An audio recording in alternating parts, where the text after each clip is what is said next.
guys, welcome back to the vlog. So today we are on our way to Tagaytay to have our Christmas lunch.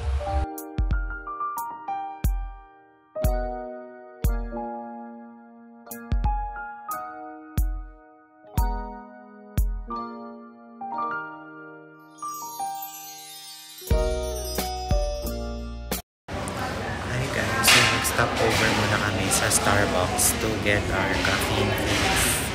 Surprisingly, hindi pa sobrang marami yung tao kasi nasa 10 AM pa lang here. So ayan, wala pang masyadong sa Starbucks.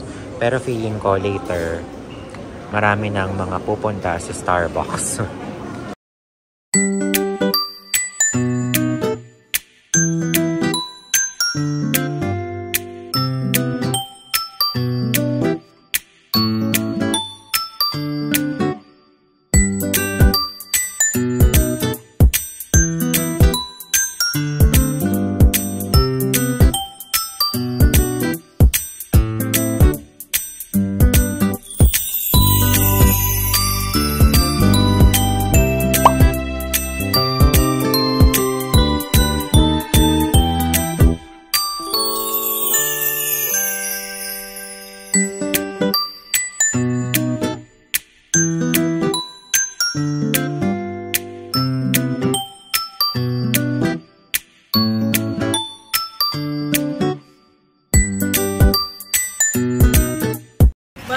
Hi guys! So we are here in Bag of Beans sa Tagaytay. And dito kami mag-Christmas lunch with family.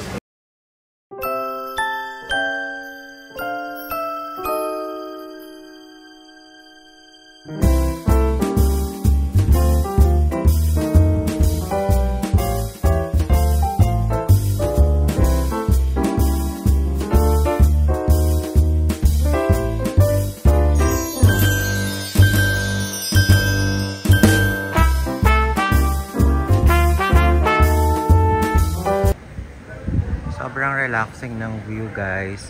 And ang sarap ng weather, grabe. Masarap, nakakain. Charot. Pero ayun, ang lamig. Tapos medyo sunny. So ang perfect talaga ng weather ngayon to go out. Perfect Christmas weather, grabe.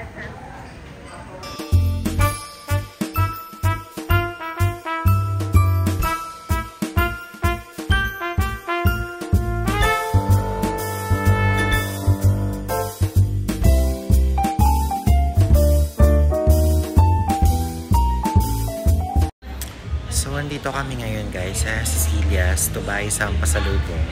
Ayun, nag-lunch lang talaga kami sa Tagaytay.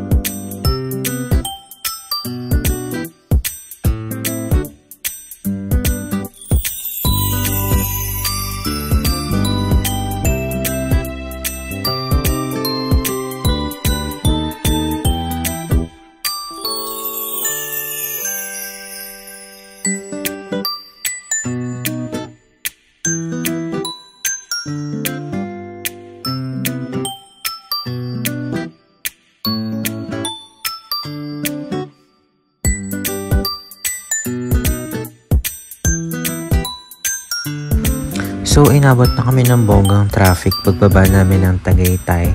So, we decided to have dinner na sa S. Maison.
Maliit lang yung lobby nila guys. As in, ganito lang.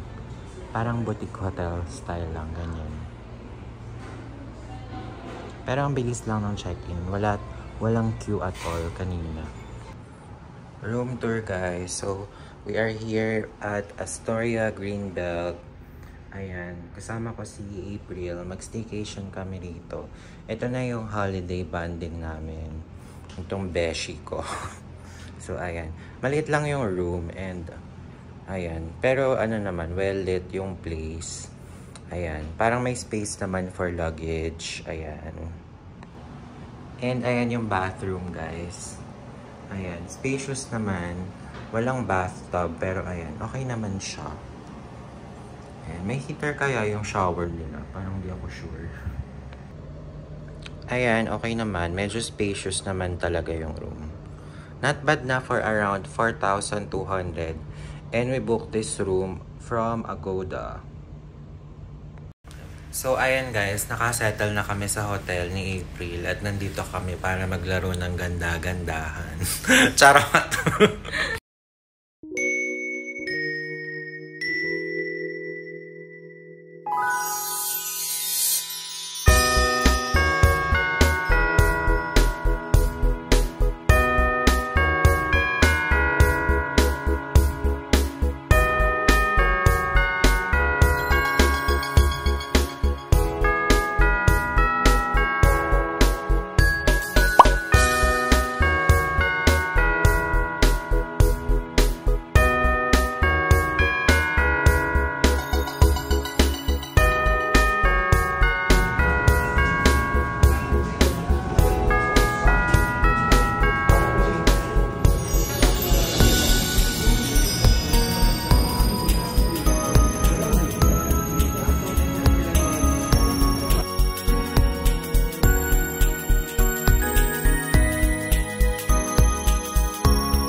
Nag-selfie para i-adjust ang kwintas. Charot!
Guys, sale sa Urban Revivo. Ang daming magaganda sa men's.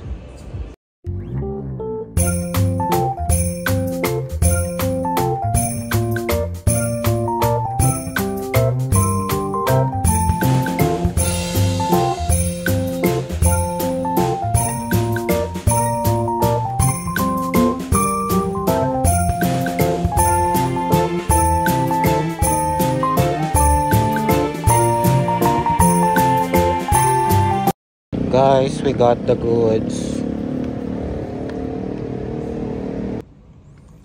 So, ayan guys, nabudol ako ng mga sale sa Urban Revivo. Revivo ba o Revivo? Revivo! Charot! Pero ayun nga, gaganda ng mga sale items nila. Sana by the time na ma-upload ko tong video na to ay sale pa rin sila para ma-check nyo. So, ayan guys, pakita ko sa inyo yung mga nabili ko sa SM tsaka sa Urban Revivo. So, ito, ang una kong pinuntahan is yung sa department store. Kasi ang dami talagang mga fashionable finds dun na super affordable. So, first, nakahanap ako sa SM Youth or Smith. Itong parang knit vest na to. Na feeling ko magagamit ko siya sa Hong Kong.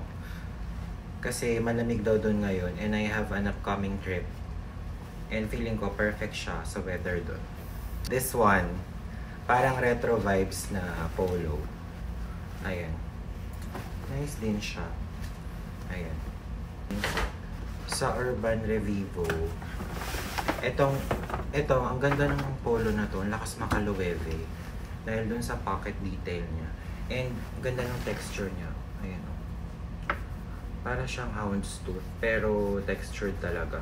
Hindi siya print. So, parang ang high-end nung feel. Wait. Ganda kasi nung color niya.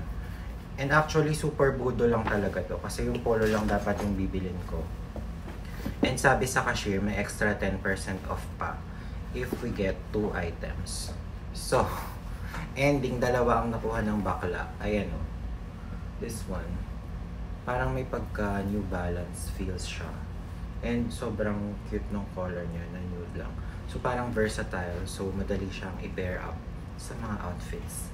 So, that's it for this mini haul, guys. Thank you sa pakikinig sa mga pinagsasabi ko. Charot!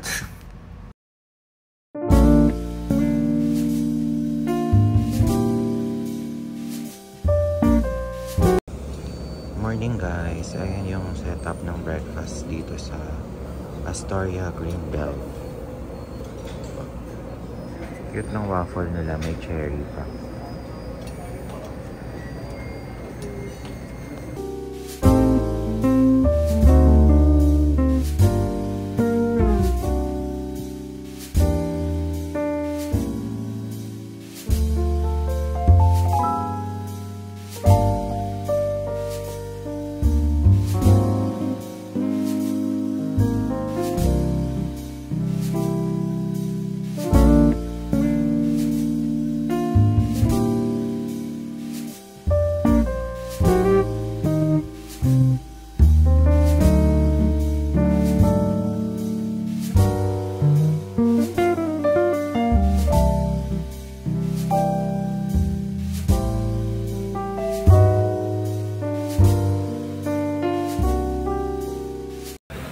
Guys, naloka ako. May chocolate cake for breakfast.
So, lumipat kami ni April dito sa New World Hotel para mag-coffee.